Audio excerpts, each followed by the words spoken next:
What's up mga kakwiki, magandang hapon sa inyo lahat. So meron tayong DIY ngayon na gagawin. Papalitan natin tong lens nitong dashboard nitong Mio natin. Kasi tignan nyo naman, no, malabo na. Makikita nyo. Ayan, diba? Puro na siya parang crack. So lagi nabibilad. Tapos sa katagalan nagaganyan talaga yung mga panel natin kasi plastic lang naman to. So papalitan natin to ngayon, guys. Bale, ito yung papalit natin, guys. Genuine from Yamaha. Tignan natin. Ito siya, may seal pa siya. I mean, may wrap pa siya. Plastic wrap. Ah, di ba? Napakaganda. Malinaw to, guys, ah. Lapat natin dito sa M3 natin. Ayan, ganyan siya. Ito yung code niya, guys. So, maglalagay ako ng link dyan sa comment section. Tsaka sa Yellow Basket kung makakita ako ng available para sa Yellow Basket natin. Ito yung link na, ito yung code ng product. So, gawin na natin to. Simulan natin, guys, gamit tayo nitong Philip. So may apat to, guys, na bolt. Ito, isa dito sa ilalim, dito sa likod, pakita ko sa inyo. Isa dito, kaso itong sa amin sira na. Dalawa. Tapos ito, ayan, tatlo. Tsaka dito, pang-apat.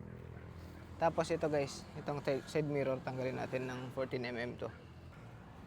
So yan, guys, natanggal ko na yung mga bolt. Angatin na natin to. Tanggalin natin tong front cowling nya. So mauna dito sa part na to, sa kanan, sa kaliwa.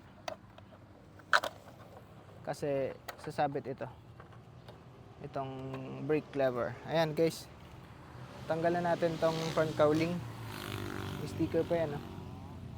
Ito, tatanggalin lang natin tong bolt na to, tong screw. Meron isa dito pa, kaya lang sira na yung pinagkakapitan.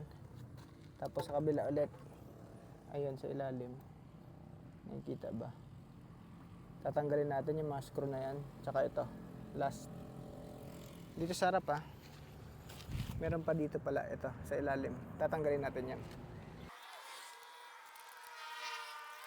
So yun, guys, pag natanggalan natin lahat yung tinuro ko kanina, ayan na siya.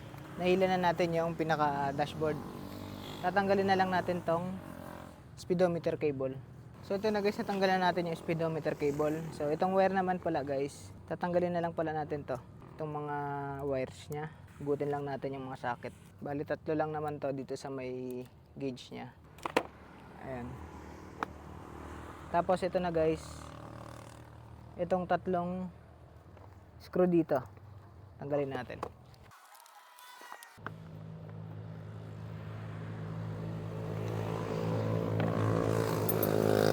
Guys, natanggalan natin yung gauge natin. Ayan na siya, oh.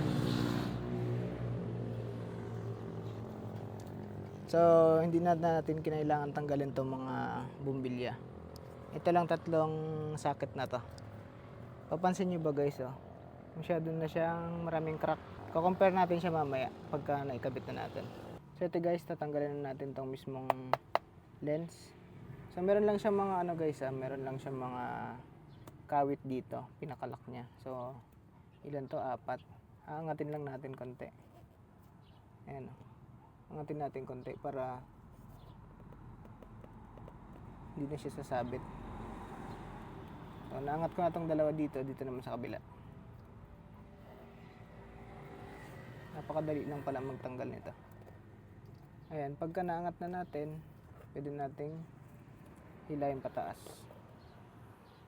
Ayan na, guys, napaghiwalay na natin. So ayan, oh, napakalinis pa nito. Ngayon, pag ibabalik natin, ipipress lang din natin, pero lilinisan muna natin konti itong pinaka gauge natin. Guys, kung gusto nating linisan yung pinaka dashboard, pwede pa nating angatin to. Maghihiwalay yan. Ayan, oh. So marumi yung ilalim. Tapos ito pupunasan pa natin. Ayan, punasan din natin konti. So dito, guys, okay na to para sa akin, malinis na to. Ito rin malinis na rin, pinunasan ko. Pwede nating ilagay. Ayan, ibabalik lang natin. Ilalapat konti. Tapos ipe-press natin. Ayun na, na-press na, guys. Okay, parang bago na ulit yung gauge natin. Ganun lang kadali guys magpalit ng gauge lens. Ayan o. Parang bago na ulit. So, mamaya tatanggalin natin to pag naikabit na natin. So, hindi na natin ibibideo lahat nung ginawa natin kanina. Babalik ko na to sa salpak na lang natin. So, let's go.